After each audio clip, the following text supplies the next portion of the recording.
Hello and welcome to my historical recipes. Puls, a cereal porridge, was a staple food of ordinary Romans. Pliny the Elder, from the 1st century AD, in his natural history describes a dish called Puls fabata, which is fava bean pulse, that must have been very popular. Ovid, only a few decades earlier, mentions a similar dish in his poem Fasti as the dish of old times, before Roman cuisine became refined. I quote, "You wonder why in these calends you eat fat lard and mix broad beans together with hot spelt.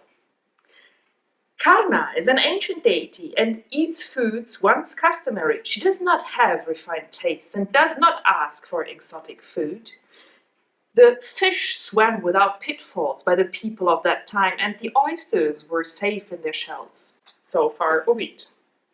Now, there are plenty of fava bean porridge recipes from antiquity until today, such as a number of Apicius recipes, for example, like with garum, with leeks, with mustard, with peas, with sausages. Or there is a medieval version that I already made a video about. That is a fava bean porridge that is topped with caramelized onions.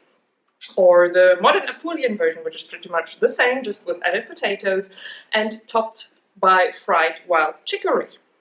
Or, for example, the Sicilian maccu, which is a soup made of fava beans and fennel that can be served with pasta. But today I would like to prepare the good old-fashioned Roman Puls fabata that was seeming old-fashioned already to Ovid. Now, what do we need for this recipe? The base is some pancetta or lardo. We need some pearl spelt and shelled fava beans. Both I have already soaked since this morning in some water. We need an onion, some salt and olive oil. And then optional, you can add other kind of vegetables. I have here some wild fennel, I have a carrot, but you can also add some garlic, for example, some leeks. You can top it afterwards with whatever vegetable you like. But let's go on with the base recipe. For this, we simply cut the lardo into cubes.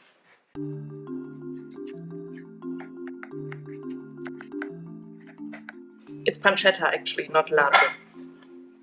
And we give it into a saucepan.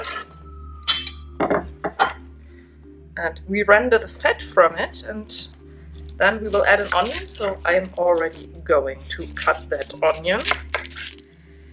Now we fry the pancetta until the fat renders a bit. Like that. Now I add the roughly chopped onion and fry even that one.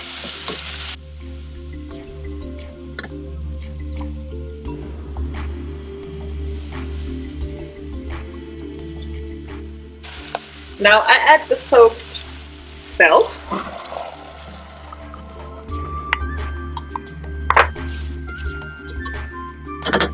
Some water. And bring it to the boil. Now that it boils, I add some salt, half a teaspoon, and the soaked fava beans. And I'm bringing that back to the boil and to leave it to boil until both fava beans and the spelt is soft. So, after half an hour of boiling, we got a wonderful plain base Puls fabata that we can then serve with some olive oil, some more vegetables, like in this case there's some wild fennel. You can add also carrots, of course some garum. I would definitely put some olive oil. Please note the color of this wonderful fresh olive oil of this year. Bon appetit!